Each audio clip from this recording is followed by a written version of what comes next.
تماشاوان برز لسر و مجاره می بهتر راوستن ما میوانداریا سیاستمدار دکتر عبدالباقی کولوکریه کل ویداره لاستودیو به مرا آمده دکتر دنباش سپاس جبو بشتر بوناته پگه که چما تونگا خواه له همبر هرما کردستان را کریه چه سالا کود هاتیه دا مزراندن سال 1978 دا حتی روژه ایرو بوستک جخاکا باکوری کردستان رزگار نکریه تما چما بتنی هرما کردستان دکار منچ بلک سپاس بو برسات سرکفتن بو کارمندی و بو قناته مثلا پگه که يعني طبعا راپوراوج باش سر اخفت يعني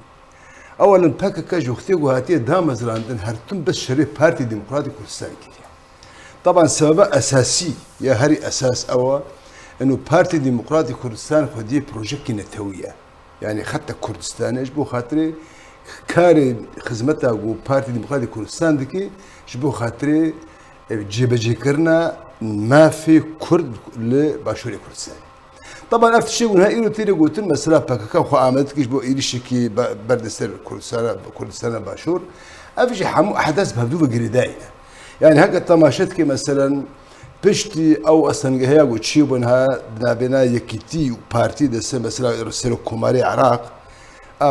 بشتي شار هيب هالبجارتين خلاص كنا حتى انها نكارن يعني سركب وكب نابنا هردو الي هذا الشيء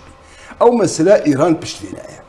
يعني ونبيني مثلا الضغطه اقول بارتي ديمقراطي شو ايران بش يعني ايران مثلا ها الاحداثها ميزينه او صواريخ باليستي راكتي باليستي وقابتنا هوليري بحجتها انه بازي اسرائيليه هنا امرات الشكل طبعا خياليه يعني إله كسنكر اثبات بكي انه كل سنه باشور يك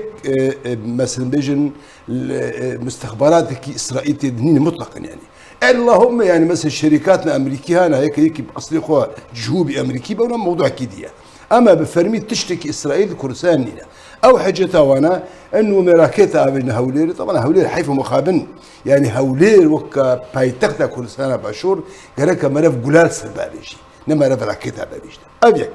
يادو ام مثلا بشتي وديت من بري دروجا او ايريشا وكرن سر مقري بار ديمقراطي كردستان البغداد يعني ايروجيكي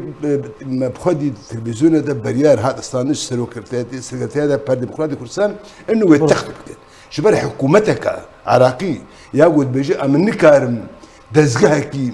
اسباب باريزم معناته ان حكومتها يا سي ام دختا قول هذا اللي دريا باكيري بك يعني حموز زختا قول بار ديمقراطي كردستان دي ايران دخوازي زلامي خوا وقت دي بايا خوا بخي سرو كوماري عراق اب مساله ولا ايرو مثلا والله باكي اخو احمد كان شركي بك اصلا باكا جوختي قول شو بشري بار ديمقراطي كردستان دي جوختي قول شي بو رابوراوجي قوت مثلا حتى انا نكارينا بوستكش باكوري كردستان رزقار بكن يعني اصلا عيب وشرمه بس اما اسبخوا عجيب بين افكسي قول انا بايوانا يعني انا يوم دان سكرتير باكا جريداي اجنداتي خارجي هنا اقليمي هنا وابكارتين وادخل من خدمتها خدرنا حمود ديارج محل كارا بس او كسيب بوكي فقي ودانا بايوا كارثه فرديه بقولوش كيف خوش مره الشخصي منها قبات البيجي خو ما ذكرنا بازين سنه إريشي هرمي كردستاني بكن جمر بخونه مفاجاه جبر كاري وابناء كاري وانا تشتكي هبي يعني دخوازن چه بکن دخوازن چه پلانه که انجام بلاني وبلانك استخباراتيه بلاني تركيا يعني مثلا ايرو تشتكي وتكن نها مثلا ايرو هاجر إريشي بيشمرجي باشوري كردستاني بكن حاجتك الدنا ايرانجي واغوندي هرمي ببارانكي حجت الدنيا تركيا جيكي او جيكي ايريش بكي جونداب خيمه السيخوده يعني وين زانن تشخاص جوندفالا بونا تشخا خلق كوچبر بونا تشقا عردا كردستاني هاتنا مثلا او مخفري خدا انه كبيجن قراقوري وبتكيد بيجن داني باشي سبب هبونا باكاكيو حموش سببي باكاكيا هاجر باكاكا فعلا بارتي كردستانيه وقال فعلا خدي بروجيكي نتويه وبروجيكي سياسيه بنا فرموا هذا باكور شري خب دكتور برس افا يعني شما قاضى خويا سركه بردا هاتيه الهريمه كردستاني هريمه ك دان بيدان كريه دستور العراقي ده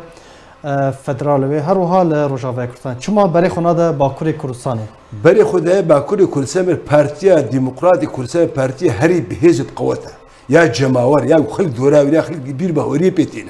يا دي نقطة كديها استخوازم تبع ساوي ناكر نبس باشوري كردستاني حتى روجافاي كردستاني باشا برسيار يعني تماشافاني هيجا ودراي يقول ما تماشات كان شمال ايراني بروبليم نينا بروبليم يقول باشور والروجافا تشيل بر ايراني بدو مسيره زائد تشكي ديها زاني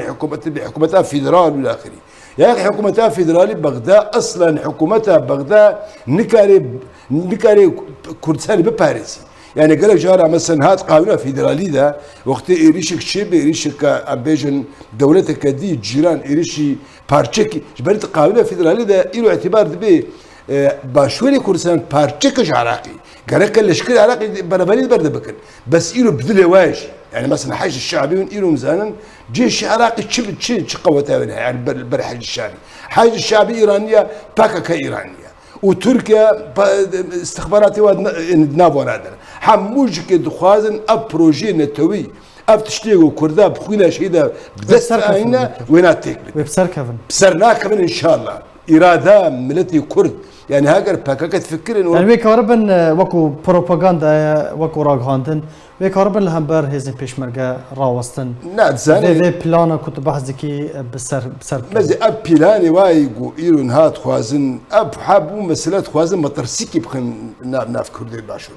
كردي باشور قوتك هزك كمزنا كردي باشور تجربة بسط لي هذا الشردة كردي باشور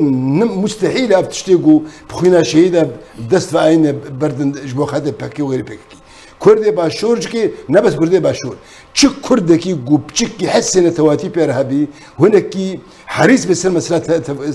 أنا توا كردي وحريص بسر فيه لنا كردا باشوري كردستان مقال جاروتيا هي نجبو حمو كسي كردي غير باشوري كردستان تش إنساني وحسن تواتي بيرهبي قالك بلمبري وشربكي تش شري إعلامي بدراج هندد بتشري تشكدار بي يعني باش دكتور تبحث خالك جرين كار دفيت شوارع كرن يعني أركي أمبيجن رافندا كردي إيرو زيتاتيري 40 مليون كرد لهر چهار پارچه كردستاني ين كل أوروبا دفيت چبكن لهمبر كريار وبن بيكرنين بككي ده ما في أمبيجن هريما كردستاني وروجافا كردستاني إيرو كردستان ده ما بيشمرقة هنا بنافكي بيروز يعني بيشمرقة أو سيمبولا ملتي كردستاني أو في حال تشتكي إيريشي شيء بسبب باشي كردستاني بيشمرقة وشري هوكن بشركي ميراني جيبكن ليتشتي خصني جماعة من إدارة كسل درب مثلا إيرو تبار زاني قالك روشن بير هنا وقالك دزجيس سفير هنا إيه كردي قالك كرد بروباغندا كشي بكن بروتست بكن دنيا ده بدن خويا كرن ج أوروبيا راج أمريكيا راج فات دولتي وخدي بريارة سياسي إيو فعلا تأثيرات بريارة ده هي بدن خويا كرن أب بروجي وإيرو باكاكا بكارتيني ندبر جوانديا ملتي كردية دجي تفكر سياسي كردية دجي دوزا كردية دجي مافيا كردية أف كركا أف ربندي كردي وتبع سكر أف ناب فيرو لرابن إمز هيفيدار مدريا قناة ورات باندكم چیکا سیگو کار به زن به امکانیات هانا پروپاگاندا کابکی کنترل پروپاگاندا سوی کاری قريج بود بس باشری کردستان گرک به حموش وزی و امجی که آمدن چشمتی خواستن ام هر قبولناک کس إيريشي كردستاني بكو باشوري كردستاني شكي أو هنا شيء إنساني كردا شيء إنساني كردش اللي بيدفع عيبه. باش دكتور دفر ده هفكيشك هاي معادلة هاي. سروك مسعود بارزاني هردم رادك هنا كو شرب راكوجي هلا الصورة. وباكيجي خوام ده دكا جبو شركي هروها بروباغندا دكا يعني دفر ده هفكيش شوي تشاو وتشاو تشار سر. زين برساتك قلك مهمة. يعني أو مثلا مريز هي بوستروك مسعود برزاني مرجعية كردة وخدي تجربة عائلة مالا برزاني أو تجربة كواي تحلها بشريط براكوش ناخذن أو تجربة أنا دوبارة أو خدي بيجي بشريط براكوشي هيك صورة ناخذ خوينا كرد بيرجان دستي كردا باكاكا في مسألة استقلال دك أو شيء بيجي دبي والله بريال هاتي استاندن جسروك مسعود برزاني